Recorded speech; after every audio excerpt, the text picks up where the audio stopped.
떠돌이 해수선사. 마지막 여행길도 구름 가득 떠났다. 땅 위 봉합용곡엔 물이 흐르고 하늘엔 희왕산을 넘어온 구름들이 흐른다. 사시사철 산문을 봉쇄하고 참선 정진하는 봉암사 납승의 발걸음 또한 날래다. 머무르지 않은 떠돌이 괴각승 해수의 그림자가 아닌가. 이 인근 문경 농암에서 1940년에 태어난 해수는 16살에 오대산 상원사로 출가했다. 이곳 봉암사 희랑대 토굴 등에서 잠시 정진하기도 했지만 그는 정처 없이 전국을 떠돌았다. 그러다 80년대 초 불과 40여 살로 입적했기에 그를 기억하는 사람조차 거의 없다. 그는 늘 선방에서 안거 여름과 겨울에 3개월씩 하는 집중 참선 수행이 끝나면 바랑 하나 메고 곧장 길을 나섰다.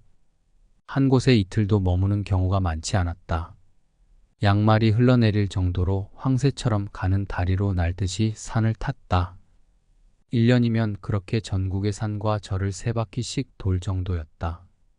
그와 몇 차례 결제를 함께했고 이곳 희랑대 토굴에서 정진하던 그를 지켜본 실천 불교 승가회 의장 효림 스님은 해수를 이 시대의 마지막 괴각승으로 기억한다. 괴각이란 엉덩이에 뿔난 소처럼 괴팍한 승려를 일컫는 말이다. 상원사에선 주지가 절돈을 착복한 채 대중에게 소홀히 하자 똥을 담아 불전에 올려놓았다가 쫓겨나기도 했다. 그는 외고수였다. 장부가 문을 두고 돌아갈 수 없다는 그였기에 하루는 함께 만행하던 도반들이 동화사에 앞질러 가서 천왕문을 잠가버렸다.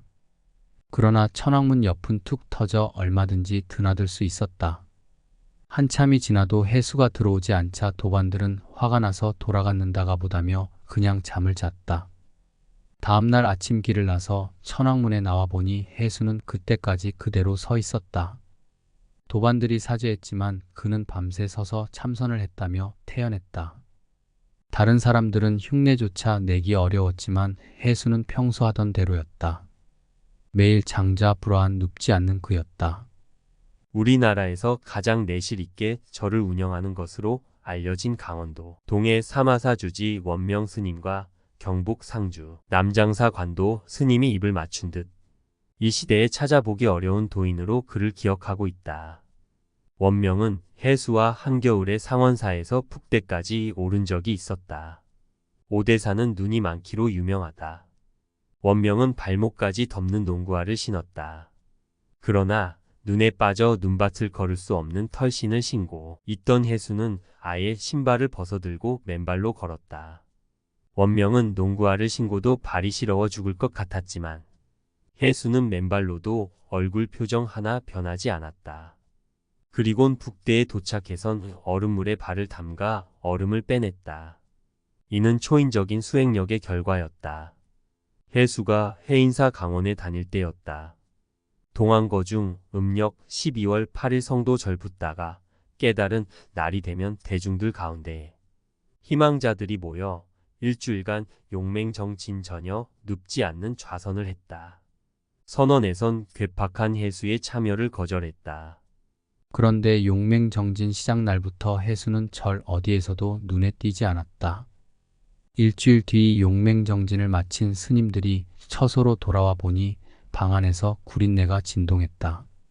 스님들이 코를 틀어막고 탁자 밑을 보자 해수가 그 밑에서 결가부자를 하고 있었다. 그의 다리는 굳어진 채로 펴지지도 않아 병원에 가서야 펼 수 있었다. 일주일간 먹지도 마시지도 자지도 않고 똥오줌도 그대로 누웠던 것이다. 그는 그렇게 육체를 조복받았다.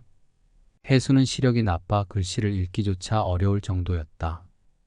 그런데도 역대 조사들이 안경 쓴 일이 없다며 안경을 쓰지 않은 채 살았다.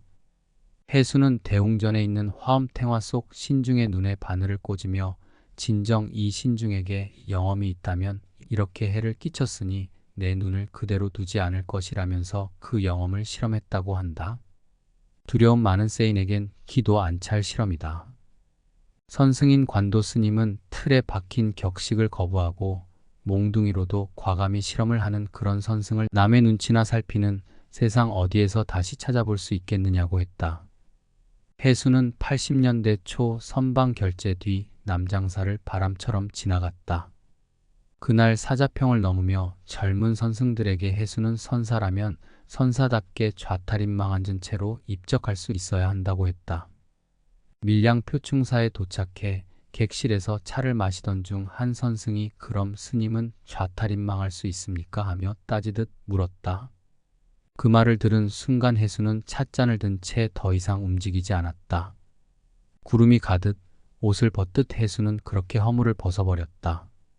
사망을 확인하는 경찰도 앉아있는 주검을 상식적으로 이해할 수 없었던 모양이다. 간첩에 독침을 맞으면 즉사한다는 소문도 있는 때여서 병원으로 옮겨 해부까지 했으나 독침을 맞거나 독국물을 마신 흔적도 없었다. 그가 방장이나 조실이었다면 달마나 육조 같은 조사들이나 하는 것으로 전해진 좌탈인망이 현실로 나타났다며 세상이 요란할 일이었지만 떠돌이의 법구는 조용히 불태워져 산에 뿌려졌다. 탑도 세워주는 이 없었고 상자 하나 없으니 그를 기리는 제사도 없다.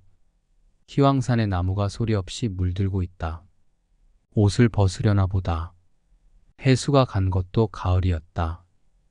괴각승 해수선사는 40대 초반에 열반하셨는데 표충사 뒷산 사자평을 거닐며 젊은 선승들에게 모름지기 선승이라면 좌탈인망할 수 있어야 한다고 했는데 표충사 객실에 도착하여 차를 마시며 좌담 중에 한 젊은 선승이 스님은 그럼 좌탈인망할 수 있습니까? 하고 질문했는데 그 길로 해수선사께서는 찻잔을 손에 들고 열반하셨다. 이런 선사의 열반은 인체 내의 에너지 고갈 때문에 열반하신 것이 아니라는 것을 깨닫게 하며 한순간 일체를 정멸하여 모든 것을 지에 머물게 하여 생명의 숨결마저도 정지시키는 깨달음 속이다.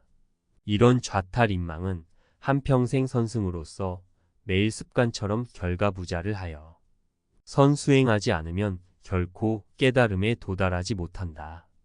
따라서 깨달음 속에 좌탈인망이 있음을 알아야 한다.